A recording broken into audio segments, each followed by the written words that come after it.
Have you noticed that your insecurities are being triggered more frequently than you would like, or perhaps they're getting triggered more intensely than you would like? So usually when this happens, there's one of two things happening. The first thing is that your insecurities are real. The second thing is that your insecurities are not real. Let me explain. In life, when we go through bad experiences, they get stored inside of us as a memory.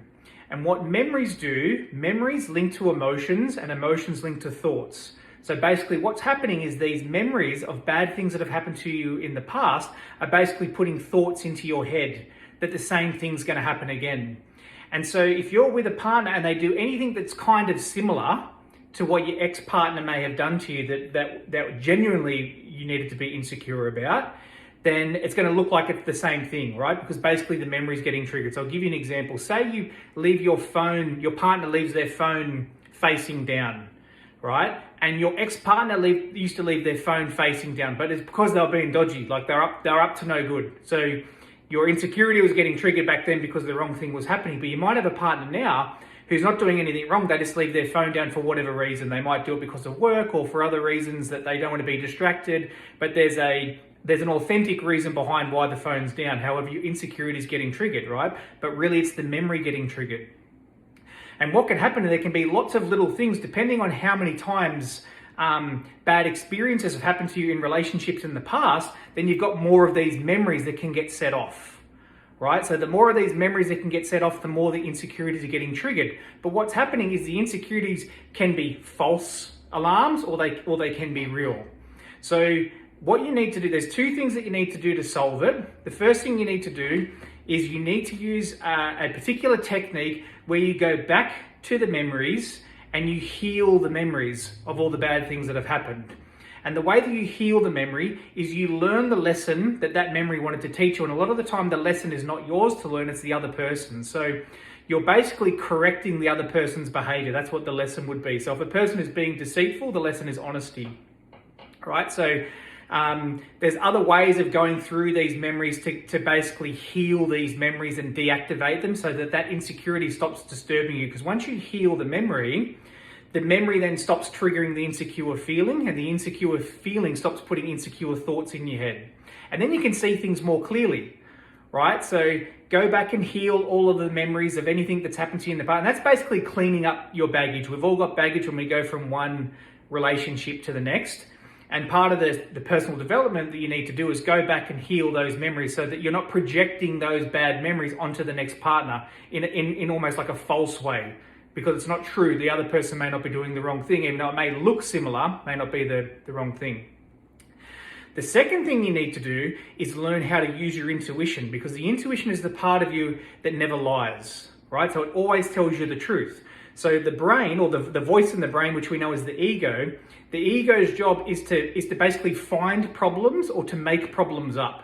So your ego, the voice in your head, is basically saying to you, what if he's doing the same thing that the last partner did to you? Or what if she's doing this, what your last partner happened? So it's always feeding these doubts into your head, these fears, these doubts. But a lot of the time it's just sabotage, right? It's just trying to sabotage you, because the ego does feed off negative energy. The ego wants you having negative thoughts and emotions. It basically keeps the ego alive when there's negativity going on in your life.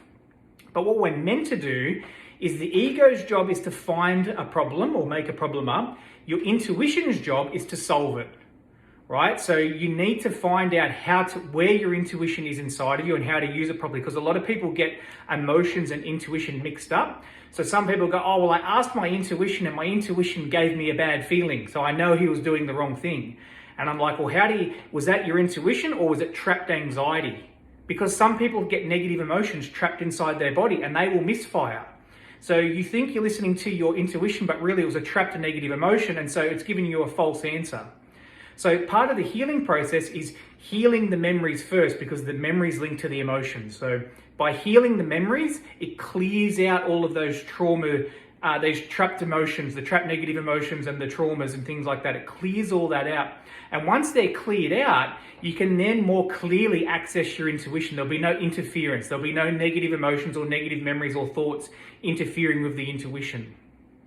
And so then it works like this. The brain tells you the bad thing that might be happening. So it's just a suggestion. And then your intuition can step in and go, that's not actually happening. And then you'll feel that thought bubble turn off, right? Because your intuition is your pure confidence, right? Like I was saying, it always tells you the truth. It always gives you the right answer. And this can solve a lot of problems, because if a person is just using their brain to find the problem and to solve the problem with just thinking is thinking always has a doubt attached, right? So you'll never be grounded into like feeling clear, feeling confident, and feeling certain that you're making the right decision or how you're seeing the situation is correct, right? So a quick little summary: heal your memories, because you don't want bad memories from your past projecting onto the next relationship. By healing your memories, you'll see things more clearly. Once you're seeing things more clearly, you'll have a clearer access to your intuition. Your intuition will tell you the truth, whether what your brain is telling you, so the brain is giving you a suggestion of something bad might be happening, your intuition will tell you whether that's true or not. And if it's true, then you bring it up with your partner. Then you would say, hey, listen, my intuition is telling me that there's something we need to discuss or something we need to talk about. Then you talk about it. But, and I mean, every relationship and every person is different, but for I won't say most of the times, but sometimes what will happen is you've just been listening to your ego, the voice in your head, and once you start listening to your intuition, you'll find out that a lot of the things you thought that your partner was doing wrong, they actually weren't doing wrong. Or the opposite could happen. It'll tell you, yes, what you thought was happening is actually happening. So now you can have more confidence and conviction when you have the discussion and bring things up. You go, look, I'm absolutely certain this is what's happening. I know you're not admitting it, but my intuition is very strong on this. I know that something's not right. But like I've said, to be sure that that's your intuition, you've got to have all your trapped emotions and all your memories cleared out first. All right, guys, hope that helps. Enjoy the rest of your day. Take care.